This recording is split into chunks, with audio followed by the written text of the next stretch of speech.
राजनीति देख रहे हैं आप, आपके साथ में हूं दिव्या तिवारी। मुख्यमंत्री अशोक गहलोत ने एक बार फिर सचिन पायलट पर निशाना साधा। इस बार सीएम अशोक गहलोत ने और भी ज्यादा तल्ख अंदाज में जुबानी प्रहार करते हुए कहा कि खुद पीसीसी चीफ ही सरकार को गिराने में लगे थे। पायलट तो सोनिया जी और राहुल जी का विश्वास हासिल कर चुके थे, फिर भी पायलट ने पार्टी की पीठ में छुरा घोंपने का काम किया है। राजस्थान में सत्ता का संघर्ष जारी है। आरोपों के बाण तरकश से लगातार निकल रहे हैं। सीएम गहलोत ने मौजूदा सियासी घटनाक्रम को सचिन पायलट की अति महत्वाकांक्षा से जोड़ा है। मुख्यमंत्री अशोक गहलोत ने आरोप लगाया कि सरकार गिराने के षड्यंत्र में सचिन पायलट शामिल हैं और इस काम में वो पहले से जुटे थे। उन पर गांधी परिवार को विश्वास था, लेकिन उन्होंने पार्टी की पीठ में छुरा घोंपने का काम किया। होटल फेयरमाउंट से बाहर पत्रकारों से बातचीत में सीएम गहलोत ने सचिन पायलट और बीजेपी को आड़े हाथों लिया। ये जो खेल अभी हुआ है ये 10 मार्च को होता है। 19 को चुनाव थे राजसभा के। 10 मार्च को रात को 2 बजे गाड़ी रवाना होगी यहाँ पर मानेसर के लिए। सुबह राजेश पायलट साहब की मूर्ति की पुण्यतिथि थी, माल्यार्पण होगा। कुछ लोग वहाँ से जाएंगे, सीधा एयरपोर्ट जाएंगे और आगे चले जाएंगे। उस कॉन्स्पिरेसी को मैंने एक्सपोज किया, सबको बुलाया। उस वक्त 10 दिन रहना पड़ा होटल के अंदर। अच्छी बात है क्या? ये अच्छी बातें नहीं है। एक नौजवान साथी हमारा जो 25 साल की उम्र में मेंबर पार्लियामेंट बने, 26 साल में केंद्रीय मंत्री बन जाए। और आप कल्पना करो सर कि आप 32 साल, 34 साल, 35 साल, 36 साल में आप प्रदेश कांग्रेस अध्यक्ष बन जाओ, डिप्टी सीएम बन जाओ। उसके बाद में 10-12 साल के गेम में आप सब कुछ बन गए। हम जानते थे कि निकम्मा है, नाकारा है, कुछ काम नहीं कर रहा है, खाली लोगों को लड़वा रहा है। मेरे साथ हो कि नहीं हो, मैं यहाँ बैंगन नहीं आया हूँ, मैं यहाँ कोई सब्जी बेचने नहीं आया हूँ, मैं मुख्यमंत्री बना आया हूँ। कौन है वकील? वो हरीश साल्वे जी, लंदन से। किसके वकील है? कॉर्पोरेट हाउसेस के वकील बने हैं। इनकी फीस कितनी होती है? एक पेशी की 50 लाख होती है, 40 लाख होती है, 30 लाख होती है। वो लोग हैं ये। दूसरे वकील कौन है? कौन वकील दूसरे? मुकुल रोहतगी साहब, अटॉर्नी जनरल ऑफ इंडिया और बीजेपी के खास चहेते। मुख्यमंत्री के चहेते जो मिलने वाले लोग हैं उनके ऊपर छापे पड़ेंगे और उन्हीं के वो छापे पड़े। और आप देख लीजिए कि इतनी गुंडागिर्दी हो रही देश के अंदर, चाहे वो आपके सीबीआई, इनकम टैक्स, ईडी हो। अब कल राजेंद्र राठौड़ साहब और सचिन पुलिया साहब गए दिल्ली, सबको मालूम है। आपको देखे हाल की तरह गए थे, रातों रात कॉन्फ्रेंस के अंदर शामिल होकर वापस आ गए और उसमें मीडिया को कह रहे हैं, खंडन करें, हम तो दिल्ली गए ही नहीं। अरे झूठ छिपाने, झूठ बोलने, झूठ क्या आपको? पूरा बीजेपी खेल खेल रही, सबको मालूम है। किस प्रकार उनको रखा गया है सबको मालूम है। तो इस प्रकार सबके मोबाइल ले लिए गए वहाँ पर। अब पूछिए, हमारे यहाँ जो लोग हैं वो तो लोग के मोबाइल फ्री है, किसी से बात करो, कोई आओ जाओ, कोई दिक्कत नहीं है। और वो लोग जो है बंद है, उनको बंधक बना दिया, मान सम्मान दिया, पूरा सब कुछ किया। वो व्यक्ति कांग्रेस की पीठ के अंदर छुरा भोंक के जाने के लिए तैयार हो जाए। कैसे सम्मान दिया जाता प्रदेश कांग्रेस अध्यक्ष को, वो मैंने सब कुछ सिखाया है राजस्थान के अंदर। कैसे प्रदेश अध्यक्ष जी आए तो खड़े होना चाहिए हम लोगों को। उम्र पीछे है, पद बड़ा होता गरिमा का। ये तमाम कल्चर मैंने सिखाया यहाँ के नेताओं को। एआईसीसी अध्यक्ष बनने की जब ख्वाहिश देखे, तभी बम्बई का कॉर्पोरेट हाउस जो है, बम्बई के कॉर्पोरेट हाउसेज के लोग उनको स्पॉन्सर करे, अध्यक्ष AICC का बने। स्पॉन्सरशिप हो रही बॉम्बे से कॉर्पोरेट हाउसेस की, क्योंकि आप कॉर्पोरेट मिनिस्टर रहे थे। बहरहाल मुख्यमंत्री गहलोत के शब्दों का सियासी भाव समझें तो पायलट जब पहली बार PCC चीफ बनकर आए तभी से उनके मन में मुख्यमंत्री बनने की चाह थी और इसी मंशा के कारण पायलट ने पार्टी को तोड़ने का कुचक्र रचा। संवाददाता नरेश शर्मा के साथ योगेश शर्मा की report, first India news, Jaipur. सियासी घमासान पर हाईकोर्ट में CJ इंद्रजीत महांती की खंडपीठ में सुनवाई हुई और अब यह सुनवाई मंगलवार को भी जारी रहेगी। माना जा रहा है कि मंगलवार को ही फैसला आ सकता है और सुनवाई के दौरान CJ ने पूछा कि डिस्क्वालिफिकेशन और निलंबन साथ कैसे हो सकते हैं। वहीं महेश जोशी की ओर से एडवोकेट देवदत्त ने पैरवी करते हुए मद्रास हाईकोर्ट के 1969 के केस का रेफरेंस दिया और कहा कि यह अध्यक्ष का अधिकार है कि वो 19 MLA पर फैसला करें। वहीं स्पीकर की ओर से अभिषेक मनु सिंघवी ने बहस करते हुए कहा कि कारण रिकॉर्ड पर लेने की जरूरत नहीं है, सभी 19 विधायकों के पास अलग अलग कारण होंगे, ऐसे में अध्यक्ष केस बाय केस फैसला करेंगे। वहीं पायलट कैंप की ओर से हरीश साल्वे ने जवाब देते हुए कहा कि सरकार गिराना अलग बात है और CM बदलना अलग बात है, जबकि स्पीकर विधायकों का पक्ष जानने बिना ही मन बना चुके हैं। तो हाईकोर्ट में आज दिन भर दलीलों का दौर चलता रहा, लेकिन अब कल एक बार फिर से सुनवाई रखी गई है और माना जा रहा है कि कल ही फैसला आ सकता है।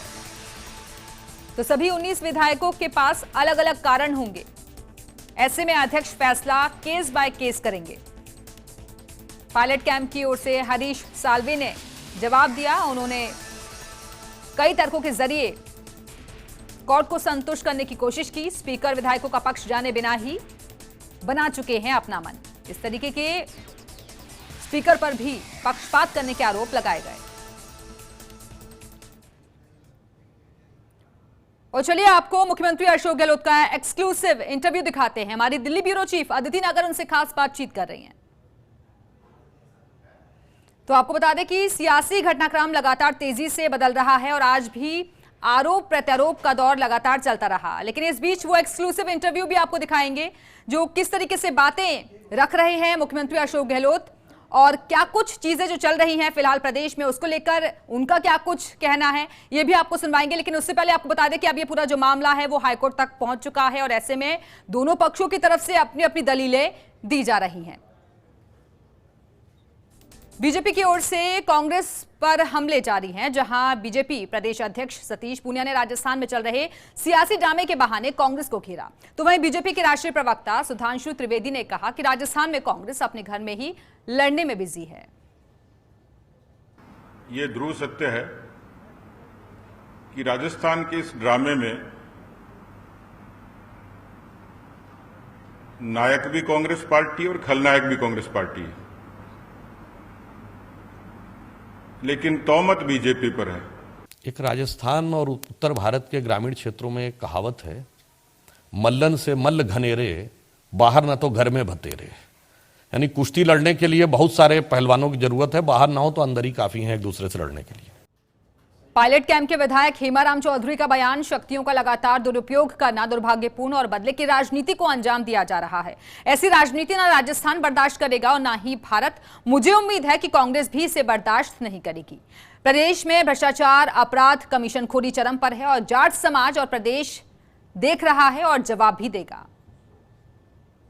आज टीवी के माध्यम से प्रदेश के मुख्यमंत्री अशोक जी गहलोत के जो बयान सुने, उसको सुन करके मुझे बड़ा आघात हुआ। प्रदेश की जनता को भी इससे बड़ा दुख हुआ, क्योंकि एक व्यक्ति जिसने राजस्थान के अंदर कांग्रेस बिल्कुल ख़त्म हो गई थी, उसको वापस जीवित किया और राजस्थान में कांग्रेस की सरकार बनाई, उनके नेतृत्व में चुनाव लड़ा और उसके बाद में उनको दरकिनार कर दिया गया। और वो पिछले सरकार बनने से लेकर के अब तक सरकार में अगर सबसे अच्छी परफॉर्मेंस थी तो उनकी थी, और उनके बारे में इस तरह का बयान देना ये बहुत ही दुर्भाग्यपूर्ण है। पूर्व में परशुराम जी मदेरणा, CP जोशी और इस बार पायलट, इन तीनों के नेतृत्व में चुनाव लड़ा तो कांग्रेस सत्ता में आई हमेशा, और सत्ता में आने के बाद में हमेशा इनको दरकिनार कर दिया जाता है और अशोक जी मुख्यमंत्री बन जाते हैं। ये इस तरह की हमेशा चाल करते हैं, इसलिए इस प्रकार की चालों से आप बाज आएं और किसी पर भ्रष्टाचार के आरोप लगाने से बाज आएं, क्योंकि कौन भ्रष्ट है कौन नहीं है ये सारी प्रदेश की जनता जानती है। इसलिए मेहरबानी करके आपने जो कुछ वक्तव्य भी दिया, कुछ दिन पहले भी दिया, ये बौखलाहट भरा वक्तव्य है। आप मेहरबानी करके राजस्थान की जनता से एक बार माफी मांगें और इस भविष्य में इस प्रकार के वक्तव्य बंद करें। वहीं नेता प्रतिपक्ष गुलाब चंद कटारिया से खास बातचीत की सहयोगी ऐश्वर्य प्रधान ने। इंतजार है कोर्ट के फैसले का, तो दूसरी तरफ नेता प्रतिपक्ष गुलाब चंद कटारिया साहब भी विधानसभा के लिए रवाना हो रहे हैं। कमेटी की मीटिंग्स होती है, उनमें जाना होता है। हम बातचीत करते हैं, कितनी देर और इंतजार और उसके बाद फिर कोई बैठक प्रस्तावित है आपकी आज के फैसले के बाद? देखो, ऐसा है कि फैसले का इंतजार कर रहे हैं, उसके बाद क्या सिचुएशन कांग्रेस के अंदर बनती है दोनों ग्रुपों में, उसको ध्यान में रख करके फिर बीजेपी का कहाँ इन्वॉल्वमेंट होना चाहिए नहीं होना चाहिए, जब निर्णय करेंगे तब प्रमुख लोगों के साथ बैठ के चर्चा करेंगे। तमाम वो टीम रहेगी जो कि कुछ जैसे वसुंधरा जी थी वो अनुपस्थित रही थी, वो भी आएंगी, ओम जी माथुर या तमाम जो लीडर है वो भी रहेंगे। जितना तुरंत हो सकता है वहाँ तुरंत जिनको आ सकते हैं उनको बुलाएंगे, बाकी और इंतजार की जा सकती है तो सबको बुला करके बातचीत करेंगे। कुल मिलाकर फैसला चाहे जो भी हो, बैठक तो होगी। फैसले के बाद ही होगी, क्या स्थिति बनती है फैसले के बाद, क्या गणित बैठती है, उसको जरूर ध्यान में रखें। कटारिया साहब विधानसभा के लिए प्रस्थान कर गए हैं। अभी विधानसभा में कमेटी की मीटिंग है, लेकिन बड़ी बात यह है कि इंतजार है इन्हें, फैसला चाहे जो भी हो फैसले का इंतजार है और उसके बाद बैठक के बाद तय करेंगे कि आगामी क्या रणनीति होती है। सोहन देवंदा के साथ Aishwarya Pradhan, first India news, Jaipur. Rajasthan के सियासी घमासान में ऑडियो टेप के जरिए भाजपा की एंट्री हो गई है। हाल ही में एक ऑडियो सामने आया था जिसमें सरकार गिराने को लेकर सौदे की बात सामने आई थी, जिसमें कथित तौर पर केंद्रीय मंत्री गजेंद्र सिंह शेखावत और कांग्रेस के विधायक भंवरलाल शर्मा का नाम सामने आया था। कांग्रेस ने सरकार गिराने और खरीद फरोख्त की साजिश का आरोप लगाया तो भाजपा ने भी पलटवार करते हुए फोन टैपिंग पर सवाल खड़े कर दिए और सीबीआई जांच की मांग कर दी। राज्य सरकार की तरफ से जांच भी गठित कर दी गई है और इस बीच केंद्रीय गृह मंत्रालय ने भी राजस्थान के मुख्य सचिव से रिपोर्ट तलब कर ली है। फोन टैपिंग भारतीय राजनीति में कोई पहली बार नहीं हो रही है। इससे पहले भी कई फोन टैपिंग के मामले सामने आ चुके हैं। जब कर्नाटक के मुख्यमंत्री को देना पड़ा था इस्तीफा, बात 1988 की है। जनता पार्टी के नेता रामकृष्ण हेगड़े कर्नाटक के मुख्यमंत्री थे। वे लगातार 2 बार 1983 और 1985 में चुनाव जीत चुके थे। उन्हें गैर कांग्रेसी खेमे से पीएम पद के संभावित उम्मीदवार के रूप में देखा जा रहा था। तभी कर्नाटक की सियासत में फोन टैपिंग का मामला सामने आया। केंद्र में राजीव गांधी की सरकार थी जो पहले से ही बोफोर्स मामले को लेकर घिरी हुई थी। उसके लिए ये मामला एक मौके की तरह था। केंद्र सरकार ने अपनी एजेंसियों को जांच के लिए आदेश दे दिया। सघन जांच हुई जिसमें सामने आया कि कर्नाटक पुलिस ने कम से कम 50 नेताओं और बिजनेसमैन के फोन टेप करने के ऑर्डर दिए थे। इनमें हेगड़े के विरोधी भी शामिल थे। ऐसे में कर्नाटक के सीएम सवालों के घेरे में आ गए। वे अपना बचाव करते उससे पहले ही सुब्रमण्यम स्वामी ने एक लेटर प्रेस में जारी कर दिया, जिसमें एक पूर्व इंटेलिजेंस अधिकारी ने टेलीकॉम विभाग से कर्नाटक के नेताओं, व्यापारियों और पत्रकारों के फोन टेप करने की बात कही थी। एक अखबार ने तो केंद्र में मंत्री रहे अजीत सिंह की कॉल ट्रांसक्रिप्ट छाप दी। इस दौरान सीएम बार बार दोहराते रहे कि मैं मूल्यों की राजनीति करता हूं, लेकिन तब तक मामला सदन तक पहुंच गया था। वे चौतरफा घिर गए थे। आखिरकार 10 अगस्त 1988 को हेगड़े को मुख्यमंत्री पद से इस्तीफा देना पड़ा। अंतागढ़ टेप कांड, जब नाम वापसी के आखिरी दिन कांग्रेस प्रत्याशी ने वापस ले ली थी उम्मीदवारी। छत्तीसगढ़ की राजनीति में अंतागढ़ टेप कांड खासा चर्चा में रहा। इसका खुलासा होने के बाद प्रदेश की राजनीति में सियासी भूचाल आ गया था। बात शुरू होती है 2014 के लोकसभा चुनाव से। भाजपा ने अंतागढ़ के विधायक विक्रम उसेंडी को कांकेर से लोकसभा चुनाव का टिकट दिया। वे चुनाव में जीत गए। इसके बाद अंतागढ़ की सीट खाली हो गई। कांग्रेस ने उपचुनाव के लिए इस सीट से मंतूराम पवार को टिकट दिया और भाजपा से भोजराम नाग को। इस चुनाव में नाटकीय मोड़ तब आया जब नाम वापसी के आखिरी दिन रणनीति के तहत कांग्रेस प्रत्याशी मंतूराम पवार ने नाम वापस ले लिया। इससे भाजपा के प्रत्याशी को एक तरह से वॉकओवर मिल गया और ये सीट भाजपा के खाते में चली गई। बाद में इस पूरे मामले को लेकर एक टेप वायरल हुआ जिसमें मंतूराम पवार को नाम वापस लेने के लिए 7 करोड़ के लेन देन की बात सामने आई। टेप में पूर्व सीएम अजीत जोगी, उनके बेटे अमित जोगी, तत्कालीन मुख्यमंत्री रमन सिंह के दामाद डॉक्टर पुनीत गुप्ता की आवाज होने का दावा किया गया था। इसको लेकर कांग्रेस ने शिकायत दर्ज कराई। 2018 में कांग्रेस की सरकार बनने के बाद इसके लिए एसआईटी का गठन किया गया। एसआईटी ने सभी आरोपियों से वॉइस सैंपल दर्ज कराने की बात कही, लेकिन इन लोगों ने सैंपल देने से इनकार कर दिया। फिलहाल मामला कोर्ट में है। नीरा राजिया टेप कांड, पॉलिटिकल और कॉर्पोरेट लॉबिंग का आरोप। 2009-10 में नीरा राजिया टेप कांड खासा चर्चा में रहा था। आयकर विभाग ने 2008 से 2009 के बीच नीरा राजिया के साथ कुछ वरिष्ठ पत्रकारों, राजनेताओं और कॉर्पोरेट घरानों के अधिकारियों की बातचीत को रिकॉर्ड किया था। इसमें बड़े लेवल पर भ्रष्टाचार और पैसों के लेन देन की बात सामने आई थी। साथ ही कंपनियों को ठेका दिलाने के नाम पर वसूली की भी बात कही गई थी। इसके साथ ही नीरा राजिया पर पॉलिटिकल लॉबिंग का भी आरोप लगा था कि वो किस नेता को कौन सा मंत्री पद मिले, इसके लिए लॉबिंग करती थी। तब राजिया के 300 से ज्यादा फोन टेप किए गए थे। इसमें देश के कई नेताओं और बड़े कारोबारियों का नाम सामने आया था। इसमें तत्कालीन दूरसंचार मंत्री ए राजा का भी नाम सामने आया था। बाद में उन्हें 2G स्पेक्ट्रम मामले में इस्तीफा देना पड़ा था। कर्नाटक कांग्रेस ने भाजपा पर विधायकों की खरीद फरोख्त और सरकार गिराने की साजिश का आरोप लगाया था। साल 2019 में कर्नाटक में कांग्रेस ने एक ऑडियो जारी कर भाजपा पर खरीद फरोख्त का आरोप लगाया था। कांग्रेस ने कहा था कि भाजपा कर्नाटक में काला धन का इस्तेमाल कर सरकार को गिराने की साजिश रच रही है। प्रेस को संबोधित करते हुए कांग्रेस प्रवक्ता रणदीप सुरजेवाला ने कहा था कि बीएस येदियुरप्पा ने कांग्रेस जेडीएस के विधायकों को करोड़ों रुपए देने का लालच देकर सरकार गिराने की कोशिश की। कथित तौर पर कांग्रेस की तरफ से कहा गया कि येदियुरप्पा कांग्रेस जेडीएस के विधायकों से बात कर रहे हैं, उन्हें लालच देकर सरकार गिराना चाह रहे हैं। पुलिस ने तब येदियुरप्पा सहित 3 लोगों के खिलाफ केस दर्ज किया था। इसके कुछ दिनों बाद कांग्रेस और जेडीएस के विधायकों ने इस्तीफा दे दिया था और प्रदेश में येदियुरप्पा की सरकार बनी। सरकार बनने के बाद येदियुरप्पा ने टेप कांड की जांच सीबीआई से कराने की अनुमति दे दी। अमर सिंह ने कांग्रेस सरकार पर लगाए थे फोन टैपिंग के आरोप। 2005-6 में अमर सिंह फोन टैपिंग मामला भी खासा चर्चा में रहा। उन्होंने अपनी बातचीत की टैपिंग किए जाने की बात कही थी। अमर सिंह ने केंद्र सरकार और सोनिया गांधी पर फोन टैपिंग का आरोप लगाया था। मामला सुप्रीम कोर्ट में गया, 4 साल तक केस चला और आखिरकार अमर सिंह ने अपना आरोप वापस ले लिया, जिसके बाद सुप्रीम कोर्ट ने अमर सिंह को कोर्ट का वक्त जाया करने के लिए फटकार भी लगाई थी।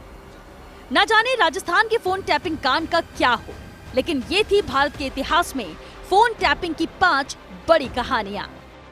Bureau report, first India news. तो हमारे पर फिर से आप सभी का स्वागत है। मुख्यमंत्री अशोक गहलोत अपनी सरकार को बचाने की कोशिश में लगे हैं और भाजपा इस पूरे घटनाक्रम को कांग्रेस का अंदरूनी झगड़ा बता रही थी। गहलोत इस सियासी संकट के लिए भाजपा को जिम्मेदार ठहरा रहे हैं। देखा जाए तो केंद्र में भाजपा की सरकार बनने के बाद पिछले 5 सालों में करीब 8 राज्यों की सरकार बदलने की कोशिश की गई। इस सियासी उथल पुथल में कई राज्यों में भाजपा सरकार बनाने में कामयाब रही तो कुछ राज्यों में भाजपा को मात भी खानी पड़ी। इस साल मध्य प्रदेश में भाजपा अपनी सरकार बना चुकी है।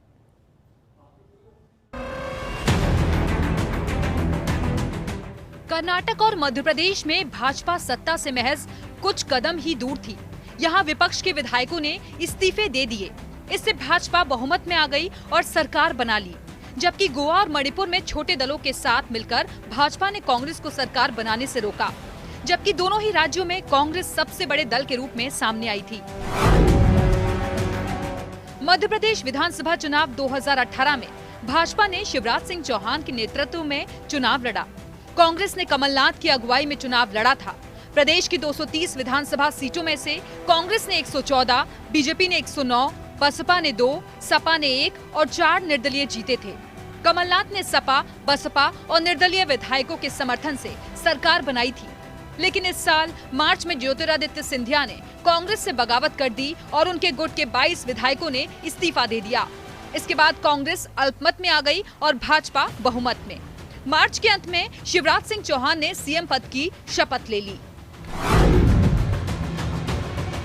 महाराष्ट्र में विधानसभा चुनाव भाजपा शिवसेना ने मिलकर लड़ा और बहुमत पाया। सीएम पद को लेकर विवाद हुआ तो भाजपा ने एनसीपी नेता अजीत पवार के साथ मिलकर सरकार बनाई। पवार को उप मुख्यमंत्री बनाया, देवेंद्र फडणवीस मुख्यमंत्री बन गए। लेकिन भाजपा एनसीपी को तोड़ नहीं पाई और फडणवीस को इस्तीफा देना पड़ा। आज महाराष्ट्र में कांग्रेस, एनसीपी और शिवसेना की मिलीजुली सरकार है। कर्नाटक में विधानसभा चुनाव के नतीजे आए तो 224 सीटों की विधानसभा में भाजपा ने 105 सीटें जीती, लेकिन बहुमत से कुछ सीटें दूर रह गई। कांग्रेस 78 सीटों के साथ दूसरे नंबर पर और जेडीएस 37 सीटों के साथ तीसरे नंबर पर रही। सबसे बड़े दल के नेता के रूप में बीएस येदियुरप्पा सीएम बने, लेकिन जब फ्लोर टेस्ट हुआ तो वो हार गए और इस्तीफा दे दिया। इसके बाद यहाँ कांग्रेस ने बड़ा दांव चला, जेडीएस को सीएम पद देकर सरकार बना ली। जेडीएस के एचडी कुमारस्वामी सीएम बन गए, लेकिन ये सरकार अधिक नहीं चल पाई।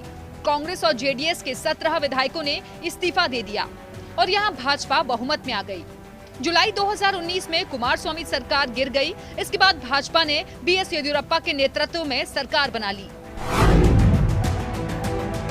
बिहार में 2015 में 243 विधानसभा वाली बिहार विधानसभा में बहुमत के लिए जरूरी आंकड़ा 122 सीटों का है।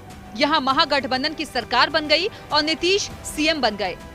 साल 2017 में अचानक नीतीश ने इस्तीफा दे दिया और उसी दिन भाजपा के साथ मिलकर सरकार बनाने का दावा पेश कर दिया, क्योंकि नीतीश के 71 विधायकों के साथ बीजेपी के 53 विधायक जोड़ लिए जाएं तो आंकड़ा 124 तक हो जाता है। एनडीए के घटक दल जैसे लोक जनशक्ति पार्टी के 2, राष्ट्रीय लोक समता पार्टी के 2, हिंदुस्तान अवाम मोर्चा के 1 विधायक का समर्थन भी इस गठबंधन को मिला। गोवा में वर्ष 2017 में हुए विधानसभा चुनाव में किसी दल को बहुमत नहीं मिला। यहाँ 40 सीटों वाली विधानसभा में कांग्रेस ने 17 और भाजपा ने 13 सीटों पर जीत दर्ज की, जबकि बाकी सीटें छोटे दलों और निर्दलियों के खाते में गईं। लेकिन कांग्रेस सबसे बड़ी पार्टी होने पर भी सरकार नहीं बना पाई और भाजपा ने छोटे दलों और निर्दलियों के समर्थन से गोवा में सरकार बना ली। यहाँ 60 सीटों की विधानसभा में वर्ष 2017 में हुए चुनाव में कांग्रेस को 28 और भाजपा को 21 सीटें मिली। दूसरा नंबर होने के बावजूद छोटे दलों के साथ मिलकर यहाँ भाजपा ने सरकार बना ली।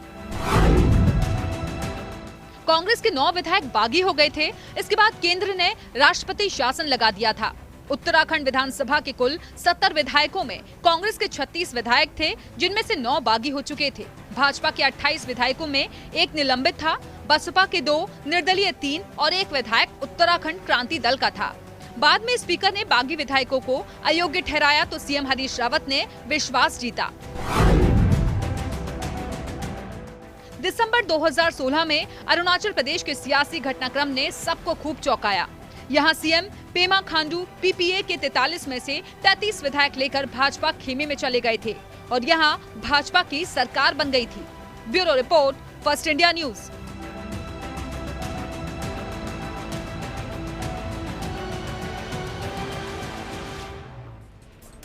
तो इसी के साथ ही हमारी खास पेश